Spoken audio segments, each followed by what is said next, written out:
ঘুরতেই বেরিয়েছিলাম। হঠাৎ করে রাতেরবেলা আমার ফোনে ফোন আসে যে যার সাথে আমি সম্পর্কে ছিলাম, তো হঠাৎ করে তার এক্স আমাকে ফোন করে বলে দেখা কর, ঝামেলাটা মিউচুয়াল করবো।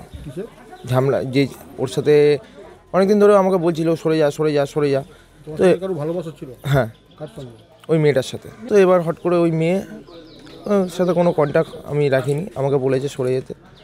হঠাৎ করে সেই ছেলে এসে আগের দিন মানে 19 তারিখ রাতে এসে বাড়িতে অত্যাচার করে যায়।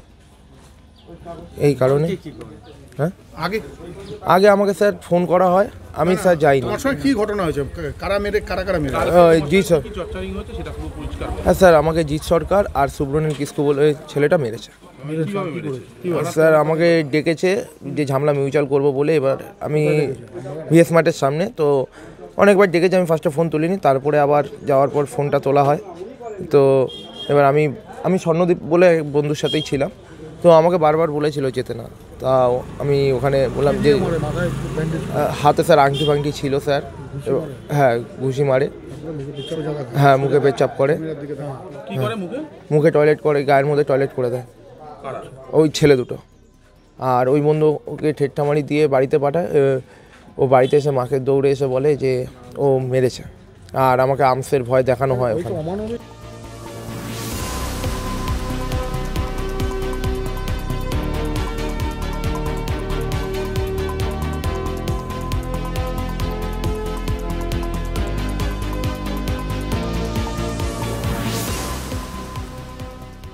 আমার ছেলে স্বর্ণদ্বীপের সাথে কোথায় গেছিলো, কাজে গেছিলো, সেখান থেকে জিৎ সরকার নামে ওর সাথে যোগাযোগ করেছি। সেটা আমি জানি। আমার সে স্বর্ণদ্বীপ ওকে বলছে তুই সরে যা, ও সরে গেছে। তারপরে ওই স্বর্ণদ্বীপ ওর সাথে যোগাযোগ কীভাবে করেছে, যে স্বর্ণদ্বীপ জানলো কী করে জিৎ সরকার যে সন্দীপ ওর সাথে আছে। তখন যেভাবে মেরেছে, কিভাবে মেরেছে সে তো দৃশ্য দেখা যাচ্ছে না। আমি আর বিচার চাই। আমি গিয়ে ওখানে যেই আমবাগান বলেছে সেই আমবাগানে আমি পাইনি, অন্য আমবাগানে আমি চলে গেছি। সেখান থেকে আমার বাপ্পা চৌধুরী পিঙ্কি যার বউ আমাকে বউ বলছে দিয়ার মা চলে এসছে, তোমার ছেলে এসছে, শিগগিরই আসো। আমি সেই মুহূর্তে ছেলেকে ওই অবস্থা নিয়ে ছেলেটা বাড়িতে হ্যাঁ পেচ্ছাপ করে দিচ্ছে, মারছে। এই অত্যাচার কি দৃশ্য দেখা যায়? হ্যাঁ হ্যাঁ, মাথায়। হ্যাঁ না, সেই মুহূর্তে আমি ওখানে তো নেই, আমি তো অন্য জায়গায় ছিলাম, খবর পেয়ে গেছি। সে আমস দিয়ে মারছে। হ্যাঁ, আমস তো আমরা কি বুঝবো। হ্যাঁ, মাথায়। জিৎ আর একজন হচ্ছে অভিক নিয়ে গেছে। নিয়ে যাওয়ার পরে আমাকে রীতিমতো ওরা মদ খাইয়েছে, জোর জবরদস্তি করেছে। তারপরে আমাকে প্রচণ্ড পরিমাণে মার, এই তার ভিডিও। আর তার থেকেও বড় কথা হচ্ছে আমাকে বিভিন্ন থানার ভয় দেখিয়েছে। ভয় দেখানোর পরে পিস্তল বলছে এরপরে কিন্তু গুলি চালাবো।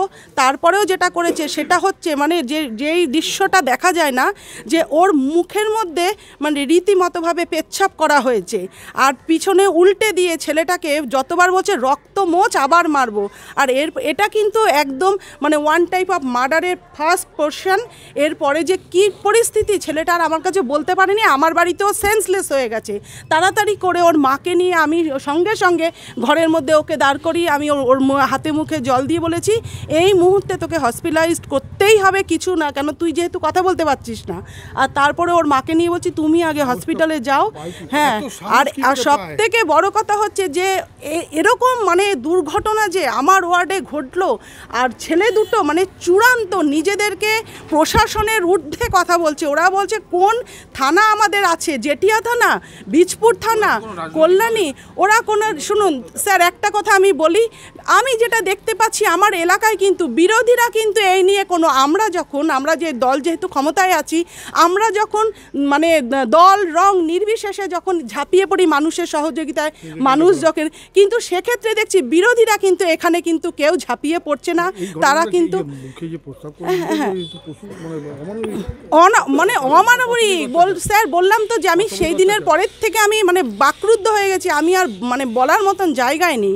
হ্যাঁ, প্রশাসনের সঙ্গে আমি সেদিন রাত্রেবেলায় আমাদের এলাকার যারা মোটামুটি আমার সঙ্গে দল করে, এলাকার যারা ছেলেরা আছে, পুলিশকে আমরা জানিয়েছি, পুলিশ কিন্তু ওদেরকে নাকি ছেড়ে দিয়েছিল, কিন্তু প্রধানের কাছে সঙ্গে সঙ্গে আমরা জানাই, প্রধান কিন্তু এটা নিয়ে আমাদের পাশে আছে, যথেষ্ট সহযোগিতা করছে।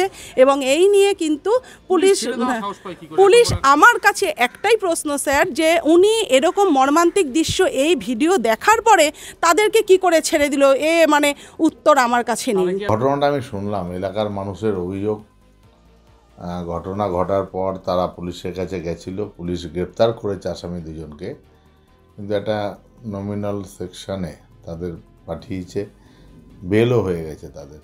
কিন্তু ঘটনাটা আমি গতকাল থেকে শুনতে পাচ্ছি যে একটা ত্রিকোণ প্রেম হোক আর যাই হোক, কিন্তু এইভাবে একটা ছেলেকে রাতভর ধরে তাকে আটকে রেখে আগে বারে গিয়ে মদ খেয়ে উল্লাস বারে গিয়ে মদ খেয়েছে, মদ খেয়ে এসে তাকে আটকে রেখে সারা রাত ধরে, হ্যাঁ ওই সে আমবাগানের মধ্যে তাকে আটকে রেখে মারধর করা এবং মুখে প্রস্রাব করে দেওয়া, আমি এর তীব্র নিন্দা জানাই। মানে চরমতম শাস্তি হওয়া উচিত। আমি প্রশাসনের সাথে কথা বলেছি, আমি ওসি জেটিয়ার সাথে এবং তার ঊর্ধ্বতন কর্তৃপক্ষের সাথে কথা বলেছি।